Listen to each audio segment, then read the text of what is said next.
अतिश्री वैभव लक्ष्मी व्रत कथा। जय माँ वैभव लक्ष्मी। लाखों की जनसंख्या को अपने में समेटे कुशीनगर एक महानगर था। जैसा कि अन्य महानगरों की जीवनचर्या होती है, वैसा ही कुछ यहाँ भी था, यानी बुराई अधिक, अच्छाई कम, पाप अधिक, पुण्य कम। इसी कुशीनगर में हरिवंश नामक एक सद्गृहस्थ अपनी पत्नी दामिनी के साथ सुखी संपन्न जीवन गुजार रहा था। दोनों ही बड़े नेक और संतोषी स्वभाव के थे। धार्मिक कार्यों अनुष्ठानों में उनकी अपार श्रद्धा थी। दुनियादारी से उनका कोई विशेष लेना देना नहीं था। अपने में ही मगन गृहस्थी की गाड़ी खींचे चले जा रहे थे दोनों। ठीक किसी ने कहा है कि संकट और अतिथि के आने के लिए कोई समय निर्धारित नहीं होता। कुछ ऐसा ही हुआ दामिनी के साथ, जब उसका पति हरिवंश न जाने कैसे बुरे लोगों की संगत में फंस गया और घर गृहस्थी से उसका मन उचट गया। देर रात शराब पीकर घर आना और गाली गलौज तथा मारपीट करना उसका नित्य का नियम बन गया था। जुए, सट्टे, रेस तथा वैश्यागमन जैसे बुरे कर्म भी कुसंगति के बदौलत उसके पल्ले पड़ गए। धन्य कमाने की तीव्र लालसा ने हरिवंश की बुद्धि हर ली और उसको अच्छे बुरे का ज्ञान भी ना रहा।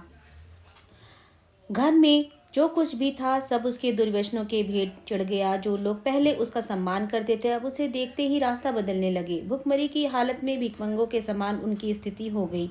लेकिन दामिनी बेहद संयमी और आस्थावान तथा संस्कारी स्त्री थी। ईश्वर पर उसे अटल विश्वास था। वह जानती थी कि यह सब कर्मों का फल है। दुख के बाद सुख तो एक दिन आना ही है। इस मन को आस्था में लिए वह ईश भक्ति में लीन रहती और प्रार्थना करती कि उसके दुख शीघ्र दूर हो जाए। समय का चक्र अपनी रफ्तार से चलता रहा। अचानक एक दिन दोपहर के समय द्वार पर हुई दस्तक की आवाज़ सुनकर दामिनी की तंद्रा भंग हुई।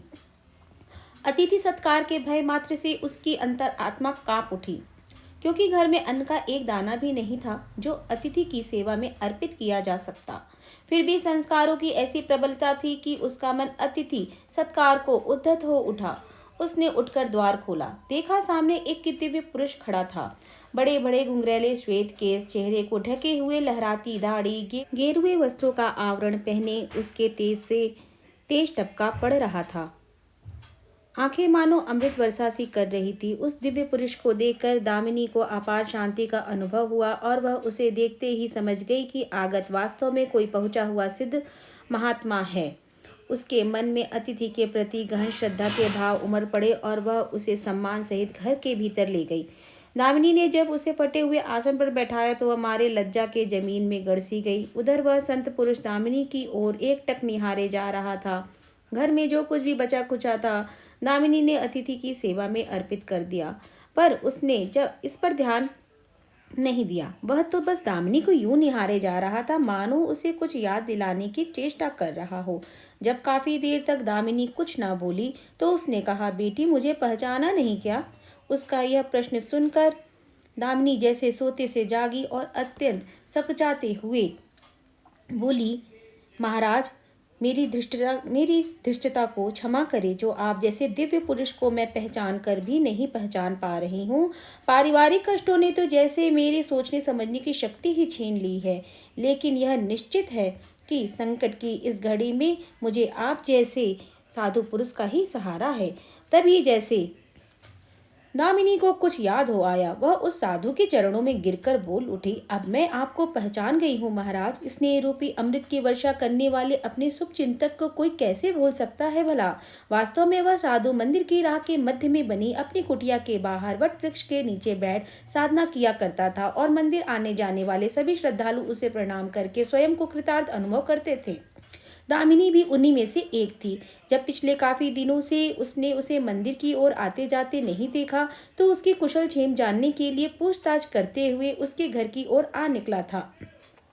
दामिनी अभी अपनी सोचों में ही डूबी हुई थी कि साधु महाराज ने मौन भंग किया और बोला, क्या कारण है पुत्री? तू आजकल मंदिर आती जाती नहीं दिखाई पड़ती। तुझे जो भी कष्ट है मुझे बता, शायद मैं तेरी कुछ सहायता कर सकूं। व्यक्ति दुखों के बोझ के तले दबा हो तो ऐसे में सहानुभूति के दो बोल ही काफी होते हैं।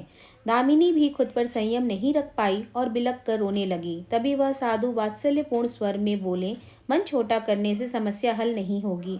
सुख दुख तो एक गाड़ी के दो पहियों के समान है।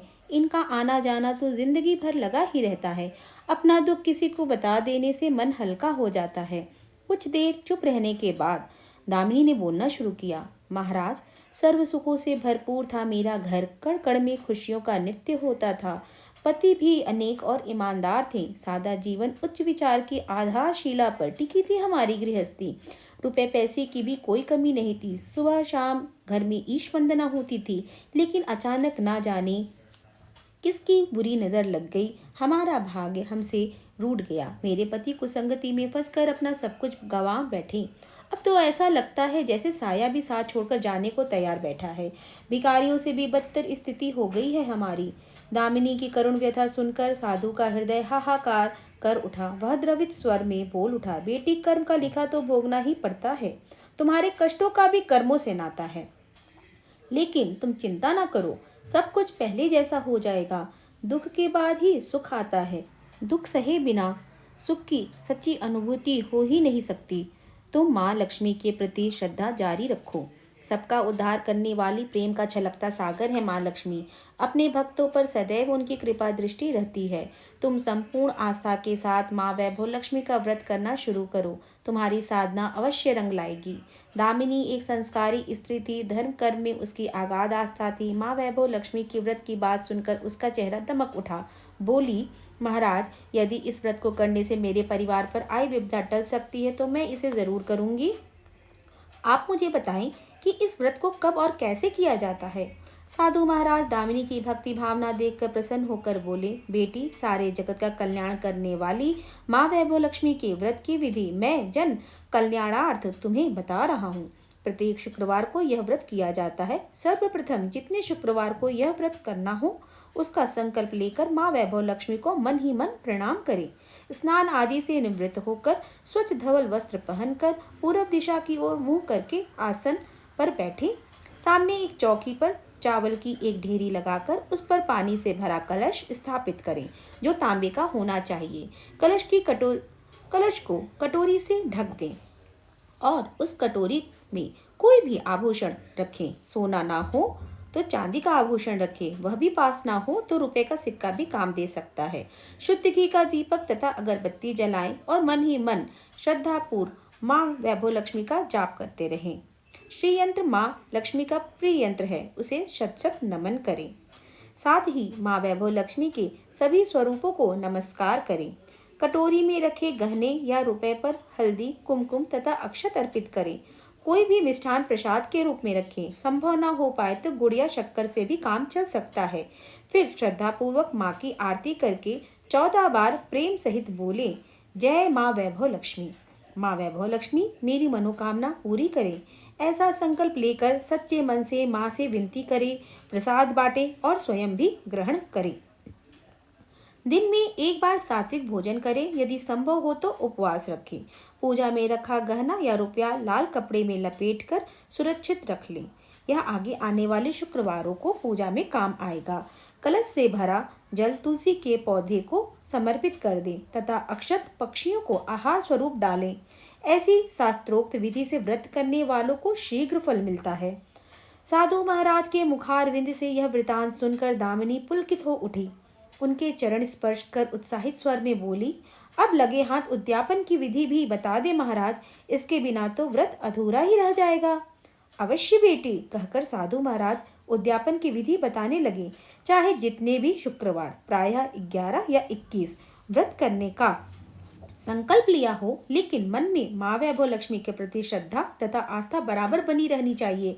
जिस दिन अंतिम शुक्रवार का व्रत हो उस दिन शास्त्रोक्त विधि से उद्यापन किया जाता है। अन्य शुक्रवारों की भांति ही इस दिन भी पूजन करें। हाँ, प्रसाद के रूप में खीर अवश्य रखें।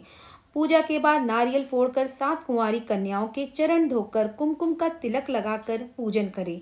उन्हें सामर्थ्य अनुसार दक्षिणा दें और माँ वैभव लक्ष्मी व्रत की पुस्तकें उपहार स्वरूप भेंट में दें। फिर प्रसाद के रूप में खीर वितरित करें। अब माँ वैभव लक्ष्मी के सभी स्वरूपों को मन ही मन नमन करते हुए कहें, हे माँ, यदि मैंने शुद्ध तथा निर्मल हृदय से आपकी स्तुति की है तो हे माँ वैभव लक्ष्मी, मैंने यह जो व्रत विधि विधान अनुसार पूर्ण किया हो तो मेरी मनोकामना, यहाँ पर अपनी मनोकामना का स्मरण करें, अवश्य पूरी करना।